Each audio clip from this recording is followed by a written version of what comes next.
Olá, sejam todos bem-vindos a mais uma aula de História.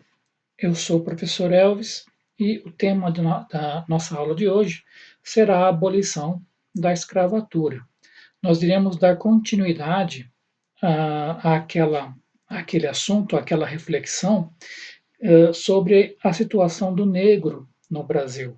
No vídeo anterior, nós falamos sobre a questão da escravatura, tá? E hoje nós iremos dar continuidade a esse assunto falando sobre a abolição, ok? Para que a gente possa depois aí fazer uma reflexão sobre as consequências de todo esse passado histórico na vida do negro de hoje, ok? Então, pegue aí o seu papel, pegue a sua caneta, faça as suas anotações.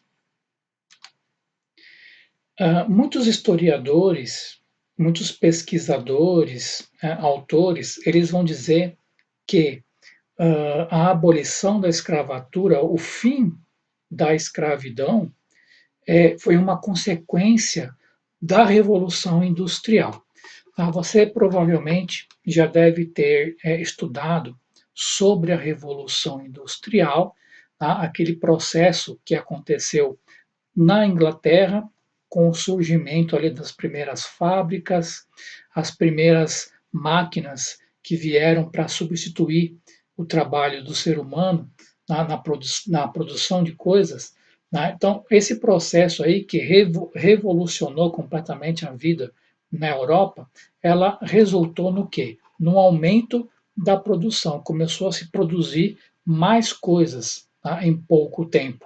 Tá? E isso acabou resultando na falta de mercado consumidor, ou seja, eles começaram a produzir mais, mas não haviam pessoas suficientes na Europa para comprar, para consumir esses produtos que estavam sendo produzidos. Tá? Gerou aí uma falta de mercado consumidor. E aí qual foi a solução? Quando eles viram que não tinham pessoa suficiente para comprar esses produtos, o que eles fizeram? Olharam para os escravos, né, e pensaram: puxa vida, esses escravos aí, eles não podem comprar nada, não pode consumir nada, não pode possuir nada. Né? Afinal de contas, eles são posses, são considerados posses, né? Eles são considerados propriedades. Então, o que a gente vai fazer? A gente precisa libertar esses escravos, né? Porque aí nós teremos aí um mercado consumidor. Esses escravos vão poder consumir os nossos produtos. Né? Então, a partir disso, a partir dessa ideia, a Inglaterra ela começou a defender ferrenhamente, tá, a soltura desses escravos. Tá? Então você fica pensando, nossa, professor, eles soltaram os escravos só por causa disso, só para ter lucro? Tá? Exatamente isso. Tá? Exatamente isso. Porque, infelizmente, ninguém faz nada de graça, né? Ninguém faz nada porque é bonzinho. Né? Eles fazem porque querem alguma coisa. Né? E foi isso que aconteceu, exatamente isso que aconteceu com a libertação dos escravos. Tá? Na Inglaterra, aprovaram lá a lei Bill Aberdeen, né? A lei Bill Aberdeen, em 1845, né? Que proibia transportar escravos pelo Atlântico. Tá? A Bill Aberdeen foi um político inglês, né, que foi o autor dessa lei aí. Então, a partir de 1845, lá na Inglaterra, era proibida, né, o transporte de escravos pelo Atlântico, não podia mais circular pelo Atlântico ali os navios negreiros trazendo escravos, ok? E foi também a partir disso daí que a Inglaterra começou a botar pressão em vários locais onde tinha escravo para que pudessem libertar esses escravos e ter esse mercado consumidor que eles estavam precisando. Tá? Inclusive no Brasil, a Inglaterra fez assim, bastante pressão nos brasileiros para libertar os escravos que tinham no Brasil.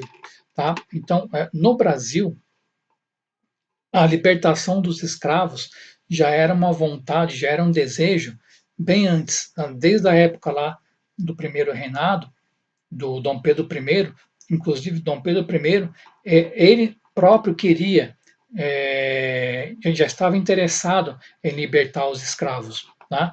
Tanto ele quanto o José Bonifácio, que era lá uma espécie de braço direito, Dom Pedro I, também defendia a libertação dos escravos lá com uma certa ênfase. Né? Só que libertar os escravos no Brasil naquela época era um negócio muito complicado, muito difícil, porque esbarrava em de encontro com os interesses de muita gente poderosa, né, muita gente dono de escravo, dono de grandes fazendas, né, que dependiam dessa mão de obra escrava para poder fazer as suas coisas lá, né, para poder manter o trabalho. Okay? Então, era muito, muito complicado você lidar com isso. Quando a Inglaterra ela começou a botar pressão para que o Brasil libertasse os seus escravos, então em 1850 foi aprovada ali a Lei Eusébio de Queiroz, a lei que foi ali proposta por um político brasileiro chamado Eusébio de Queiroz, né, essa pessoa aqui. Né? Então ele criou essa lei aí que impedia, que proibia a chegada de navios negreiros nos portos brasileiros. Tá? Essa lei ela foi bastante criticada, porque tudo bem, tá? Não chegava mais novos escravos no Brasil, mas essa lei ela foi incapaz de terminar com o comércio interno de pessoas. Ainda havia muito comércio interno. Aquele dono de escravo que não podia mais comprar escravos novos que chegavam pelos navios negreiros, mas ele podia comprar em São Paulo, na Bahia, né? Então ainda havia muito comércio interno de pessoas. Por isso que essa lei ela foi considerada ali, foi uma lei somente para agradar os ingleses, né? Daí surgiu aí a expressão para inglês ver. Foi uma lei literalmente para inglês ver, ok? Mas aí aconteceu a Guerra do Paraguai. O Brasil entrou em guerra contra o Paraguai. E essa guerra com o Paraguai, ela veio dar um fôlego novo para o movimento abolicionista. Tá? Porque quando o Brasil entrou em guerra contra o Paraguai, o exército brasileiro precisava de soldados. Tá? E eles começaram a convocar escravos para lutar nessa guerra, tá? Prometendo para eles o quê? Tá? Prometendo a liberdade. Tá? Vá lá, lute lá na Guerra do Paraguai, aí você vai ser libertado, você vai conseguir a sua alforria, né? A sua libertação. Então, muitos escravos eles se alistaram no exército, tá? E foram lá para lutar na Guerra do Paraguai. Tá? Só que quando esses soldados voltavam, quando esse ex-escravo voltava para a sua terra, para o Brasil, o que ele via? Ele via o seu povo ainda escravizado. Né? Ou seja, ele foi para o Paraguai lutar contra uma situação lá de escravidão, e quando ele voltava para o Brasil, ele ainda via o seu povo escravizado. Então, que contradição é essa? Né? Então, esse soldado que voltava como herói, né, ele se encontrava numa situação muito complicada. E isso deu aí mais fôlego para o movimento abolicionista. Né? Cada vez mais pessoas começaram a aderir a esse movimento abolicionista. Tá? Inclusive aqui eu estou com uma charge aqui de um jornal, tá? Que ele exemplifica muito bem isso. Tá? Ele vê aqui o soldado negro voltando do Paraguai, né? E aqui embaixo, aqui o escrito aqui, cheio de glórias, coberto de louros, depois de ter derramado seu sangue em defesa da pátria e libertado um povo da escravidão, o voluntário volta ao seu país natal para ver sua mãe amarrada a um tronco horrível de realidade. Então, aqui uma charge publicada naquela época, no jornal daquela época, né, que era a favor da libertação dos escravos e criticava toda essa situação aí. Tá? Então, cabe também aqui dar um destaque ao trabalho dos abolicionistas negros, né? Como o Luiz Gama ali, né? Ele mesmo, um ex-escravo, que conseguiu a sua liberdade, né? Se tornou jornalista, se tornou escritor, ele escrevia criticando, defendendo com ênfase a libertação dos escravos. Né? José do Patrocínio também trabalhou bastante pela abolição da escravatura, né? O André Rebouças, né? Então esses três aqui, o Luiz Gama, José do Patrocínio e André Rebouças, pelo menos para mim, eles representam melhor a luta contra a escravidão do que o próprio Zumbi dos Palmares, ok? Então houve ali muita pressão popular, ok, a favor da escravidão, né? E aí, por causa de toda essa pressão, né, que aconteceu, o movimento abolicionista crescendo absurdamente, ajudando escravo a fugir, houve regiões do Brasil onde havia fugas em massas de escravos, né? Então, toda essa situação aí, né, levou à assinatura da lei do ventre livre. A lei do ventre livre libertava todos os nascidos a partir daquele momento. Todos os escravos que nasciam, né, recém-nascidos, já nascia liberto. Tá? Foi a lei do ventre livre. Esse daqui é a primeira página dessa lei, tá? Que hoje está exposto lá no museu, ali no documento Arquivo Nacional. Tá? Então, essa lei também foi bastante criticada pelos abolicionistas, porque essa lei dizia que deveriam ser libertos, mas não dizia quando deveria ser liberto. Então, o dono de escravo, ele ficava, mesmo com a aprovação dessa lei, ele ficava lá em posse do escravo durante anos ali, né, e nem se importava em libertá-lo. Tá? Foi uma outra lei para inglês ver. Ok? Então, depois disso foi aprovada a Lei dos Sexagenários. Né? Essa lei libertava todos os escravos acima de 65 anos de idade. A outra lei que sofreu aí duras críticas, né? Eles falavam, isso é uma piada, isso é uma piada. Como é que um escravo vai viver até 65 anos, né? Nas condições duras que ele possui? Com 30 anos ele já é considerado idoso, né? Como é que ele vai viver até 65 anos para ser liberto? Né? Então, outra lei que também foi bastante criticada, o movimento abolicionista ele cresceu ainda mais, né? Começou a pressionar ainda mais, pressão da Inglaterra, né?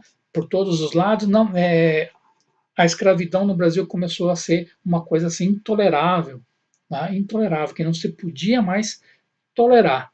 Okay? E aí, em 1888, a princesa Isabel, veja aqui a princesa Isabel, filha de Dom Pedro II, tá, que estava governando o Brasil na época. Tá, o Dom Pedro II estava viajando, tá, foi cuidar da saúde, e quem estava governando de fato o Brasil na época foi a princesa Isabel. Então, por isso que a princesa Isabel, em 1888, ela assinou a Lei Áurea. Essa sim que dava liberdade a todos os escravos em território nacional. Tá? Mas mesmo depois da lei, mesmo anos depois dessa lei, ainda continuava havendo escravos no Brasil. Tá? A soltura dos escravos não aconteceu assim de forma imediata depois da Lei Áurea, não. Tá? Muitas décadas, muitos anos ainda se passaram, né? E ainda havia escravos no Brasil. Por quê? Por causa da comunicação da época. Né? Demorava-se meses até que alguém soubesse das coisas que estavam acontecendo no Brasil. Havia lugares aí distantes, fazendas distantes aí pelo interior do Brasil, né, que nem se sabia dessa lei. Né? Então demorou bastante tempo aí até os escravos ainda conseguirem a sua liberdade. Tá? Além disso, havia um outro problema ali, né?